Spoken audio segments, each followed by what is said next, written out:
And I know people didn't believe me when I was saying just how horrible they were treating him, but to hear it come out of that BSO officer's mouth, it really brought it home, and it hurt. Like, it really made me cry, because I don't see how you could treat anybody like that. It's innocent to proven guilty, but they are treating him worse than anybody I've ever heard of. The doctor even said he's never heard of someone being kept up underneath such seclusion and such harsh conditions. I just want him to be able to at least... A single concrete cell, steel door, metal toilet and sink, a narrow bed bolted to the floor, meals passed through a food slot, 1 hour out of the cell per day, 1 shower every other day, no phone, no visits, no windows to the outside world. That is how YNW Melly has been living for 7 years. Not 7 days, not 7 weeks, 7 years, and he has not been convicted of anything. On July 1st, 2026, new court filings revealed the full picture of what Melly's confinement actually looks like inside Broward County Jail. And what came out in that courtroom, from a psychiatrist, from a BSO officer, and from Melly's own mother, was enough to make people stop and ask a question that should have been asked a long time ago. How is this legal? Before we get into what was revealed, here's the background. YNW Melly, real name Jamel Demons, has been in pre-trial detention since February 2019 on 2 counts of first-degree murder in connection with the deaths of his friends Christopher Thomas Jr. and Anthony Williams, known as YNW Sock Chaser and YNW Juvie.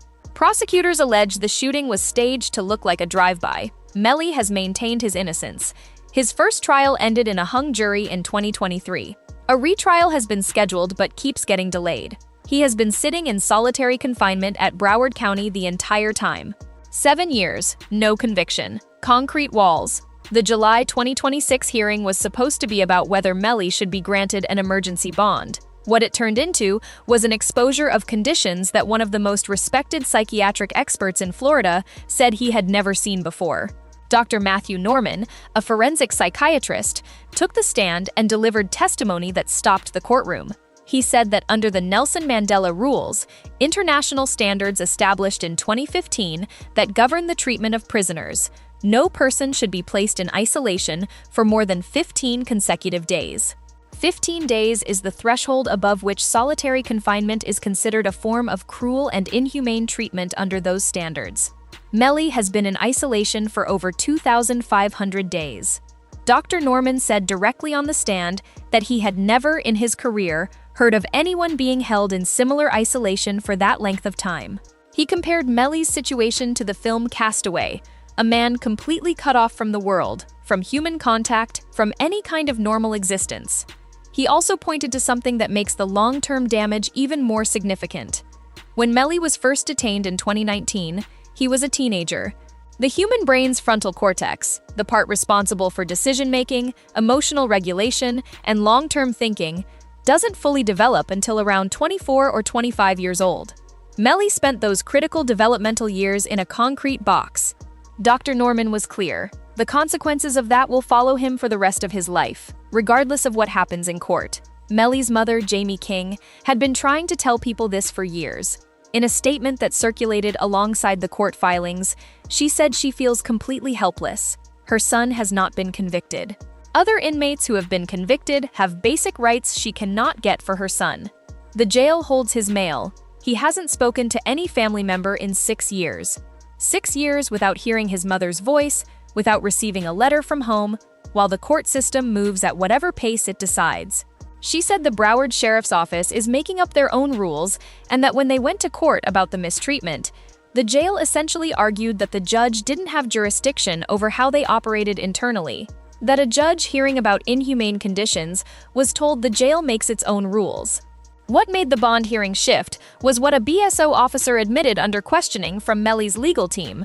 The officer confirmed that Melly's cell has been searched every single day of his 7-year detention. Not once, in 7 years of daily searches, has any contraband been found. Not once since 2019 has there been a single documented altercation involving Melly. The man they have been holding in the most restrictive form of isolation available has given them zero behavioral justification for those conditions. Melly's lawyers used all of this to argue for an emergency bond. They submitted that Melly is being treated in a way that violates the law, that they genuinely believe he will not survive to see his trial date, and that a third party needs to investigate the Broward County Jail's conduct in this case. Bradford Cohen, a prominent criminal defense attorney who has followed the case closely, said publicly that the bond should have been considered long before this point, and that a case with this much complexity should have gone to trial within the first 6 to 8 months. Instead, years have passed, and Melly is still waiting. His team has reportedly set up a home for him, a house with a pool and a music studio, where he would be required to stay under supervision if granted bond. He would not need to leave until the trial. The goal is simply to get him out of a cell that a forensic psychiatrist described as conditions he had never witnessed in his career.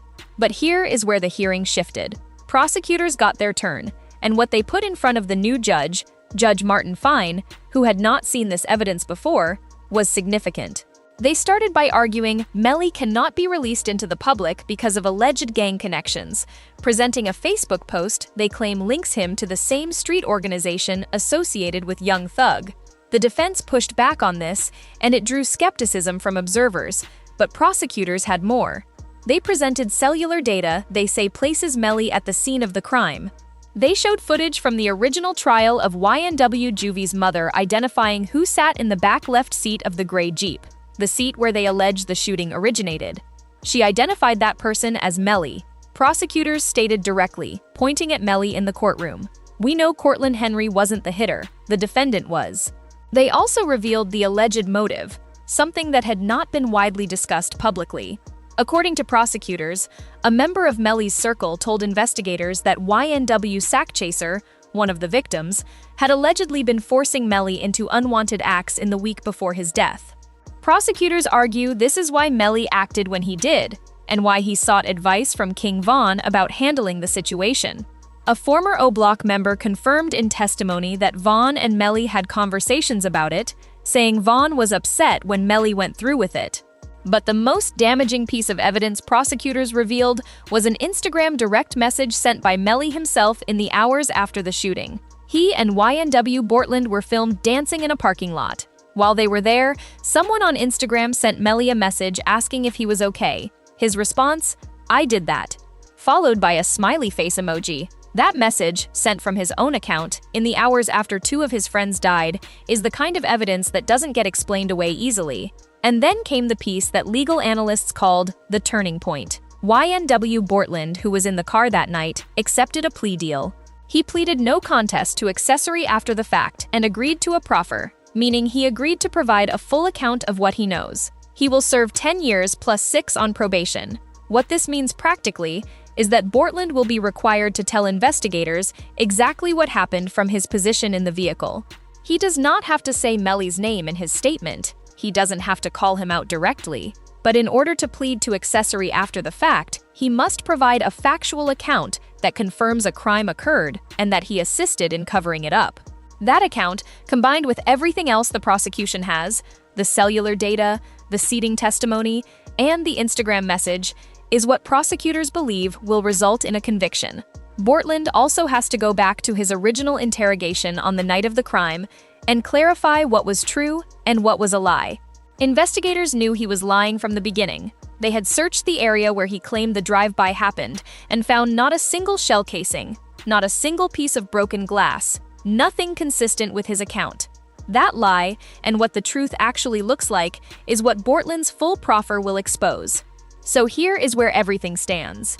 A man has spent 7 years in conditions a forensic psychiatrist described as unprecedented. He has not been convicted. He has shown no behavioral issues that justify the isolation. His lawyers are fighting for an emergency bond based on genuine concern that he will not survive to see trial. And simultaneously, the prosecution has built what they believe is one of the stronger cases they've had at any point in this process. Cellular data, eyewitness identification, a self-incriminating Instagram message, and now a cooperating witness who was present in the vehicle. Both of those things are true at the same time.